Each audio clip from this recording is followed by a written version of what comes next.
Are they in conflict on this particular issue? Keep off politics. That's a big one on the front page of the Standard. As you make your final comments, and I think we only have less than 2 minutes for each one of you, I want us now to look at the regional politics. Yes, Tanzania, a big one, elections, Bwana Mutambu. And interestingly, we've tried to sample quite a wide array of papers in Tanzania. They do have 17 candidates for president. But over the last 60 days, only one candidate is allowed to feature on the front page of the newspapers, and that's Mama Samia Suluhu Hassan. No other candidate can actually appear on the front pages. I do not know, probably it's purely coincidence, but you could comment on what to expect in Tanzania, even as we also take note of what's happening in Cameroon. Paul Biya elected for an 8th term at the age of 92. Bwana Mutambu. You know, what is happening in Tanzania is a shame to democracy. What we need to look at is what is the feeling of the people and what is Samia accused of. Okay. I cannot equate diamonds, gold, whatever, with people's life. Okay. And there's a lot of cases of what is happening in Tanzania, like what is happening in Kenya. Okay, thank you. People missing their life, people getting abducted, people being killed. And when you trace it, it goes back to the leadership. That this is the issues. And that's why we are saying we need other people to come and talk about it. Let me tell you, it is not only Samia Suluhu who can bring sanity to the country economically. Right. There are also other people. Thank you so much. And they should be given space also to hear their views. Joe Mutambu, former MP Mwingi Central, Wakili Harrison Kinyanjui, MP Embakasi North, James Gakuya, and former NC former political commentator. Thank you so much for your time at T47 and for your very well-considered opinions on the issues that we've been discussing, including the elections in Tanzania, which are happening in less than 24 hours. A lot more happening in Kenya. Keep off politics, that's a Standard. Trump aid freeze triggers HIV crisis, that's a Daily Nation. We do not have time to go through all the dailies this morning, but that, ladies and gentlemen, is a state of the nation. Good morning.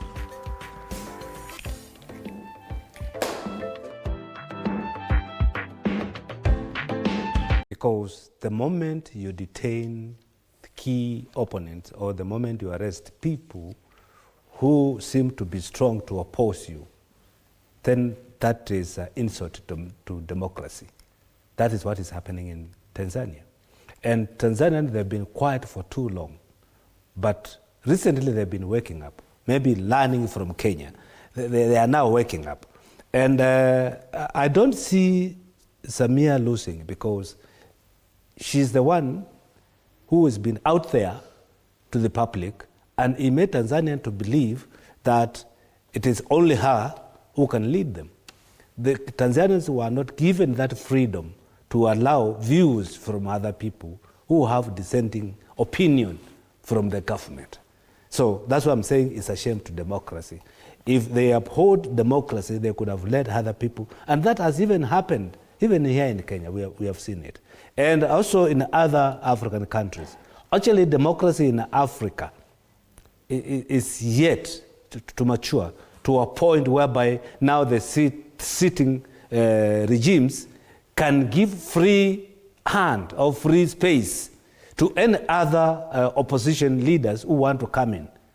Some, yes, they are working well. We have seen some perform very well when it comes to democracy. We have seen Kenya being very strong. But our neighbors, Tanzania, Uganda, you try to wake up. The only thing which you are treated to is police brutality or military brutality. And that's what is happening in most of these countries. I don't know whether we should treat Africa like the kingdoms of China or Dubai, or those other areas where there are no elections. It is family thing. China is not a kingdom. Okay. China is not a kingdom, but I'm talking about places like in Dubai and all those areas, whereby when I die, my son takes... One-man rule. And yes, should we treat it, or do we want democracy? If we want democracy, then we have to give it space to work. But even in comparison to Tanzania, Uganda, if you look at the papers, and that's what we do, we look at the papers, at least they feature at least four of the candidates, including Yoweri Museveni, and they say what each one has done, and that's the top 4 candidates. Are we saying that...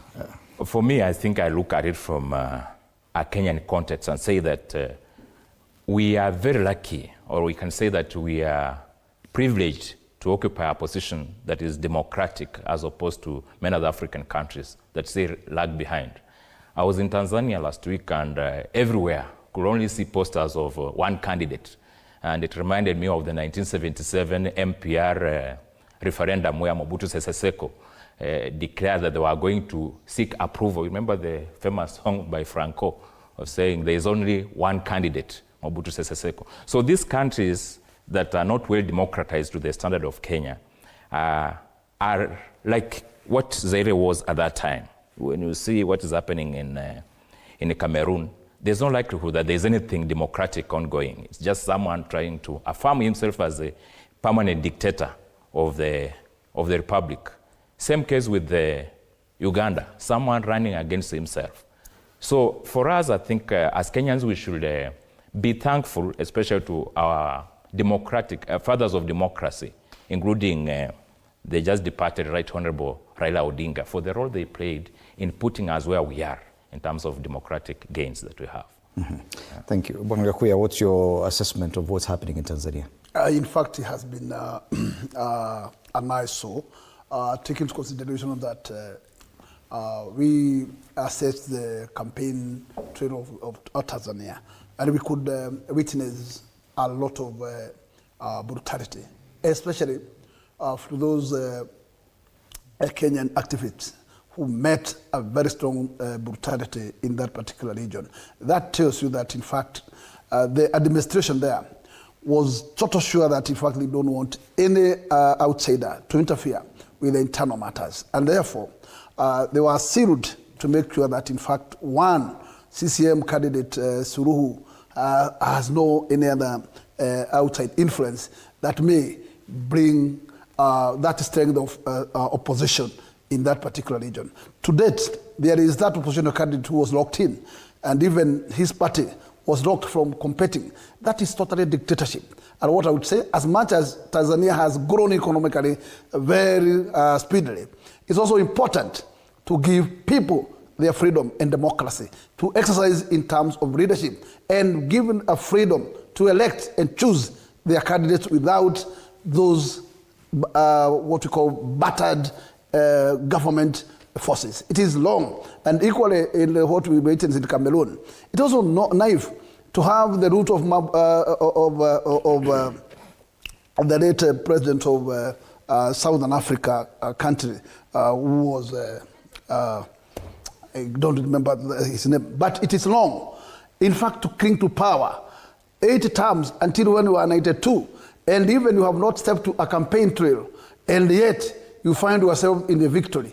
That is a bullish. It is wrong. That allow people to exercise their democracy. And in this case, I can tell you, this is pure dictatorship, which is enriched in the roots of state machinery. And therefore, I would say, in Africa, let us have very current kind of constitutions that can be able to offer alternatives, other than that old constitutions that actually are fixed under the dictatorship traditions. I think we are past that time, and Africa it's high time we should rise up and allow democracy to be exercised. Yes, ironically, we always call upon the president or the former leaders of Tanzania or Uganda to come to our aid when we're in political conflict. What does that say about us, if at all our democracy is any better? Wakili. Mimi nawapa hongera na pongezi Watanzania wote ambao watajiunga pamoja kwenda kumchagua Mama Suluhu. Manake wengi wanaohubiri demokrasia wao ni vibaraka wa mbeberu. What do I mean? In Tanzania, I think Magufuli did an excellent job of undoing the mess of the mining sector that had been invaded and taken over by colonialists. And what he did was to say that, look, you cannot come to Tanzania and mine our minerals and give us pennies. And in so doing, he has opened this economic floodgate of Tanzania's growth. Under him was Samia Suluhu. And so she learned a lesson that, look, for you to steer the ship of the country and be able to contain the hemorrhage of its resources, you need a firm hand. And then she became cognizant of the fact that you have external forces that are very keen on stealing, and I dare say stealing, the way they're doing in the Congo, Tanzania's resources. And Tanzania has, rich resources. And I really applaud her for taking over from where late Magufuli, they assassinated Magufuli because of his COVID-19 stance, left off. And I want to say with tremendous respect to they who say that, we are seeing the propping up of a dictatorship in Samia Suluhu. I beg to differ. In fact, Samia Suluhu is good enough to say that, look, let us demarcate the lines that we have of your so-called democracy, and I say that with tremendous respect. You who come to lecture us, and I'm talking about the Western powers, you're no different. You use your media, your CNN, your Sky News, and whatever it is to prop up the people you want. Look at Canada, for instance. You have a prime minister who was, quote unquote, elected, who is a disciple, an acolyte of the World Economic Forum, just like his predecessor. Look at what is happening in California. Did the Californians elect a former World Economic Forum acolyte? But he was propped up. Nobody dare say anything. And look at the shenanigans that happened in the 2020 elections in the US. What happened? The whole media was backing Joe Biden. And then that's how this fake media and stuff propped up with, the current President Trump.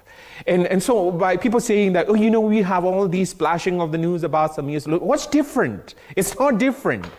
So they are using this hypocrisy because they are unhappy that Samia Suluhu has stood her ground, has refused to go and undo those same mining contracts. And you ask a question, that how is it that, the Kenyan leaders go back to this former president of Tanzania? I mean, that is in the past now. That is in the past. So really, for anybody to say that, there is a stifling of democracy in Tanzania, let's look at the voices. Where are they coming from? The Western powers who are unhappy that they have been cut off the mining concessions they used to have are the people propping up that sort of voice. All right. Thank you, Wakili. And I know you want to comment on this. Unfortunately, we're out of time. I know. We're already into the next section of the show. Tanzania is like